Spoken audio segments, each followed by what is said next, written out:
सम्पूर्ण साथीहरूलाई नमस्कार। जो चाहिँ प्रास तथा शिक्षक सेवा तयारी गर्दै रहनुभएका साथीहरूलाई मध्यनजर गर्दै मैले अनलाइन इक्जाम सेट गर्दै आइरहेको छु। साथसाथै जुमबाट क्लास पनि दिँदै आइरहेको छु। यदि तपाईँहरू जुमबाट प्रासको क्लास लिन चाहनुहुन्छ भने 9864 1963 61 सम्पर्क गर्न मैले अनुरोध गरेँ। विशेष गरी यो क्षेत्रमा भर्खरै जो साथीहरू छिर्नु भएको छ, यो प्रास सम्बन्धी कोही साथीहरू पढ्न चाहनुहुन्छ भने सम्पर्क गर्नुहोला भन्न चाहे। र आजको विषयवस्तु रह्यो मैले सुरु गर्न चाहे। कुन समयमा शङ्कराचार्य नेपाल आएको मानिन्छ? यो लिच्छवी कालमा। त्यसै गरी नेपालमा भूमि सुधार कहिलेदेखि तपाईँको यो लिच्छवी कालमा चाहिँ तपाईँको आएको मानिन्छौँ होइन। यो कुन समय भन्दा शङ्कराचार्य लिच्छवी कालमा चाहिँ आएको मान्छौँ। त्यस्तै गरी अर्को प्रश्न राखेको थियो, नेपालमा भूमि सुधार कहिलेदेखि लागू भयो? तपाईँको यो 2021 पौष 1 गते। त्यस्तै गरी अर्को प्रश्न राखेको थियो, धान नाचमा गाउने जुहारी गीतलाई के भनिन्छ? तपाईँको पालम भनेर भनिन्छ। छात्रवृत्ति प्रथाको सुरुवात कसले गरेको थियो? यो तपाईँको पृथ्वीनारायण शाहले। त्यस्तै गरी अर्को प्रश्न राखेको थियो, जङ्गबहादुर राणाले मस्त वीर ख्वाजा अहमदलाई कुन मितिमा मुन्सीखानामा नियुक्ति गरेको थियो? तपाईँको यसको चाहिँ सही जवाब रहेको छ 1927 जेठ 1 गते। त्यस्तै गरी तपाईँको अर्को प्रश्न राखेको थियो, दरबारी स्कुलमा कुन कुन विषय पढाउन निषेध थियो? तपाईँको इतिहास र भूगोल। र अर्को प्रश्न राखेको थियो, नेपालमा प्रचारक महागुठीको स्थापना कहिले भएको थियो? यो तपाईँको सही जवाब रहेको छ विक्रम सम्वत 1983 मा। त्यस्तै गरी अर्को प्रश्न राखेको थियो, नेपालको संविधान राष्ट्रपति रामवरण यादवबाट कुन बार हस्ताक्षर भई जारी भएको हो? यो आइतबार। त्यस्तै गरी अर्को प्रश्न रहेको थियो, नेपालको संविधानको भाग 2 केसँग सम्बन्धित छ? यो तपाईँको नागरिकता सम्बन्धित छ भने। अर्को प्रश्न तपाईँहरूको माझमा राखिएको थियो, राष्ट्रिय सभाको सदस्य हुन कति वर्ष उमेर पुगेको हुनुपर्दछ? 35 वर्ष। त्यस्तै गरी अर्को प्रश्न राखेको थियो, पैतृक सम्पत्तिमा लैङ्गिक भेदभाव बिना सबै सन्तानको समान हक हुने नेपाल संविधानको कति धारामा चाहिँ उल्लेख गरिएको छ? यो तपाईँको धारा 18 मा। त्यस्तै गरी अर्को प्रश्न राखेको थियो, गुठी व्यवस्थापन कसको अधिकार क्षेत्रभित्र पर्दछ? यो प्रदेशको अधिकारभित्र। त्यस्तै गरी अर्को प्रश्न, राष्ट्रिय शिक्षा पद्धति योजना 2028 अनुसार माध्यमिक शिक्षाको प्रकार कुन हुने व्यवस्था थियो? तपाईँको साधारण, व्यावसायिक र संस्कृत। अर्को प्रश्न, राष्ट्रिय शिक्षा आयोगको प्रतिवेदन 2049 ले विद्यालय स्तरको सङ्गठनलाई तहगत आधारमा देखाएको मध्ये कुन रूपमा वर्गीकरण गर्नुपर्छ भन्ने सिफारिस गरेको थियो? तपाईँको यो कसले त 49 ले भनेपछि तपाईँको के गरेको छ भने तपाईँको प्राथमिक र माध्यमिक। त्यस्तै गरी अर्को प्रश्न, राष्ट्रिय शिक्षा आयोगको गठन कहिले भएको थियो? यो 2047 फागुन 14 गते। त्यस्तै गरी अर्को प्रश्न राखेको थिएँ, राष्ट्रिय शिक्षा आयोगको प्रतिवेदन 2049 ले माध्यमिक शिक्षाको संरचना कति तहको हुनुपर्ने सुझाव चाहिँ दिएको छ त? माध्यमिक शिक्षा भने यो 3 तपाईँको यो माध्यमिक शिक्षा भनेपछि 3 संरचनामा शिक्षाको संरचना 3 प्रकारको हुनुपर्ने भने यसले व्यवस्था गरेको थियो।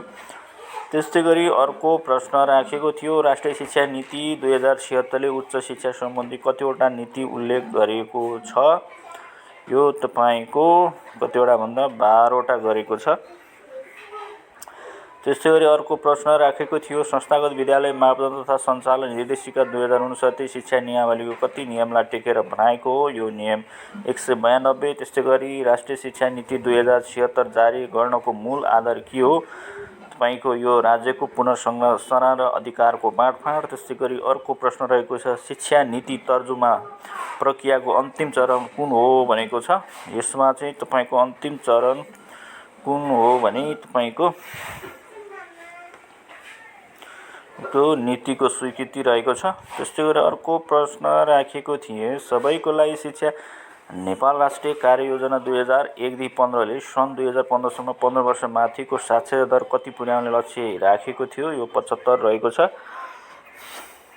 त्यस्तै गरी अर्को प्रश्न राखेको थियो, साक्षरता कार्यक्रमलाई महत्त्व दिँदै कुन सालको शिक्षा दिवसको नारा साक्षर बनाऊ साक्षरता बढाऊ भन्ने राखेको थियो? यो विक्रम सम्वत 2046 को। त्यस्तै गरी अर्को प्रश्न राखेको थिएँ, नेपाली टेलिभिजनबाट दूर शिक्षा कार्यक्रमको प्रशासन कहिलेबाट भएको थियो? यो तपाईँको 2050 होइन 2052 साल फागुन 7 गते। त्यस्तै गरी अर्को प्रश्न राखेको थियो, साक्षरता कार्यक्रम प्रतिदिन कति घण्टाको दरले सञ्चालन गर्नुपर्ने व्यवस्था छ? यो 2 घण्टाको दरले। त्यस्तै गरी अपाङ्गता भएका व्यक्तिहरूलाई अधिकार सम्बन्धी नेपालले कहिले पारित गरेको हो? यो 2066 मङ्सिर 6 गते। त्यस्तै गरी उत्तरपानी प्राविधिक शिक्षालय कुन जातीय निकायको सहयोगमा स्थापना भएको थियो? यो बेलायतको। विश्व खाद्य कार्यक्रमको सहयोगमा आर्थिक वर्ष 77-78 देखि दिवा खाजा कार्यक्रम तल दिएको मध्ये कुन जिल्लामा लागू गरेको थिएन? यो कैलाली। त्यस्तै गरी अर्को प्रश्न, मानव संसाधन विकास महाशाखा अन्तर्गत तल दिएको मध्ये कुन शाखा पर्दैन भनेको छ? यो शैक्षिक सूचना व्यवस्थापन शाखा चाहिँ पर्दैन। त्यस्तै गरी अर्को प्रश्न रहेको छ, कुनै मितिमा नेपाल सरकार मन्त्री परिषदको निर्णयले गृह मन्त्रालय अन्तर्गत रहेका शिक्षा विकास तथा समन्वय एकाइलाई शिक्षा विज्ञान तथा प्रविधि मन्त्रालय अन्तर्गत राखिएको थियो? यो तपाईँको 2075 पौष 9 गते। त्यस्तै गरी अर्को प्रश्न रहेको छ, विद्यालय तहमा प्रयोग गरिने थप पाठ्य सामग्रीको अनुमति तथा स्वीकृति सम्बन्धी कार्य गर्ने देहायको मध्ये कुन निकायले गर्दछ? यो तपाईँको पाठ्यक्रम विकास केन्द्रले। बोर्डको आयव्ययको लेखा कसले अपनाएको ढाँचा बमोजिम राखिने व्यवस्था शिक्षा ऐनमा उल्लेख गरेको छ? यो तपाईँको नेपाल सरकारले। त्यस्तै गरी अर्को प्रश्न राखेको थिएँ, सामुदायिक विद्यालय व्यवस्थापन समितिमा विद्यालय व्यवस्थापन समितिबाट कतिजना मनोनित गर्ने व्यवस्था छ? 2 जना। त्यस्तै गरी अर्को प्रश्न, शिक्षा नियमावलीको 8औं संशोधन कहिले भएको थियो? यो तपाईँको 2071 वैशाख 29 गते। अर्को प्रश्न, कुनै विद्यालयले कक्षा थप गर्न चाहेमा शैक्षिक सत्र सुरु हुनुभन्दा कम्तीमा कति महिना अगावै जिल्ला शिक्षा अधिकारी समक्ष निवेदन दिनुपर्नेछ? यो 2 महिना अगावै। त्यस्तै गरी अर्को प्रश्न राखेको थिएँ, शिक्षा नियमावली अनुसार साधारण विधा बढीमा कति वर्ष लिन पाउने व्यवस्था छ? बढीमा 3 वर्ष। त्यस्तै गरी निजामती सेवा गठनभित्र तलको मध्ये कुन समूह पर्दैन भनेको छ? नेपाल स्वास्थ्य सेवा। अर्को, उत्कृष्ट निजामती सेवा पुरस्कारको लागि निजामती सेवाको स्थायी पदमा कति वर्ष वा सोभन्दा बढी अवधि सेवा गरेको हुनुपर्ने व्यवस्था रहेको छ? 10 वर्ष वा सोभन्दा बढी। निजामती सेवा ऐन कहिले लालमुद्रमा लाग्यो? यो तपाईँको 2050 साल जेठ 4 गते। अर्को प्रश्न रहेको छ, शैक्षिक सूचना व्यवस्थापन प्रणालीको जीवनचक्रहरू कतिवटा बुँदामा प्रस्तुत गरेको छ? 6 वटा बुँदामा। त्यस्तै गरी अर्को प्रश्न रहेको छ, शिक्षा विभागको स्थापना गरी विद्यालय स्तरीय तथ्याङ्कको जिम्मा शिक्षा विभागलाई कहिले दिएको थियो? यो विक्रम सम्वत 2056 मा। त्यस्तै गरी विद्यालयद्वारा प्रदान गरिने सम्पूर्ण योजनाबद्ध अनुभव नै पाठ्यक्रम हो, यो तलको मध्ये कसको भनाइ हो साथीहरू? यो तपाईँको नेग्ले एन्ड इभेन। त्यस्तै गरी अर्को प्रश्न राखेको थिएँ, आधारभूत शिक्षा पाठ्यक्रम 2076 ले कक्षा 6-8 मा वार्षिक कति कार्यघण्टा पठन पाठन गरिने व्यवस्था गरेको छ? यो 1024 घण्टा।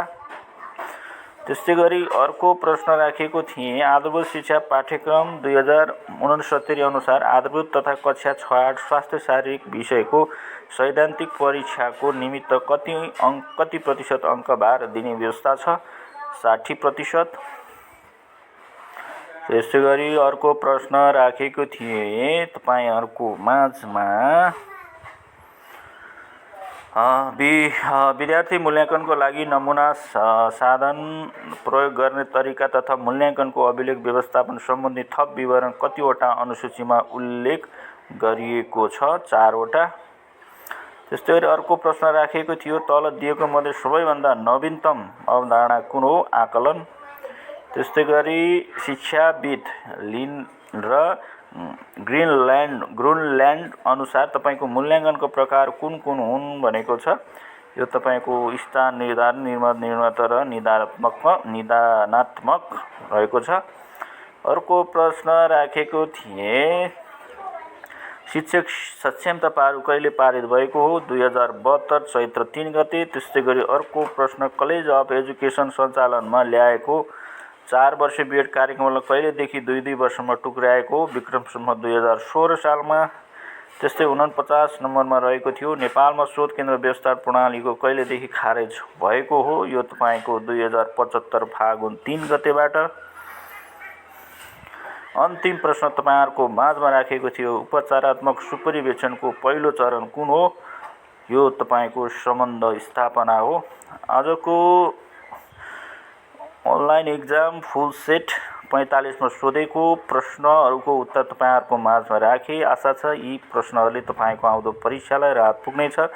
हामीले चाहिँ के हो त, एउटा क्लास सञ्चालन गरिरहेको छौँ। जो साथीहरू बिल्कुलै यो क्षेत्रमा भौतिक क्लास र चाहिँ अनलाइन क्लासबाट चाहिँ वञ्चित हुनुभएको छ, लिनुभएको छैन भने त्यस्ता व्यक्तिहरूलाई चाहिँ, त्यस्ता साथीहरूलाई मध्यनजर गर्दै हामीले केही समय अगाडिदेखि जुमबाट क्लास सञ्चालन गरिरहेको छु। यदि तपाईँहरू लिन चाहनुहुन्छ भने 98 64 19 63 61 मा सम्पर्क गरिदिनु होला। हामीलाई पनि तपाईहरुको भविष्य बनाउने केही एउटा मौका दिनुहोस्। अवश्य तपाईहरुको सपना पूरा गर्ने छौं भन्ने प्रतिबद्धता जाहेर गर्दै आजको बसाइबाट बिदा माग्न चाहे। हस्त नमस्ते नमस्ते नमस्ते। सबैको दिन सुखमय बितोस्।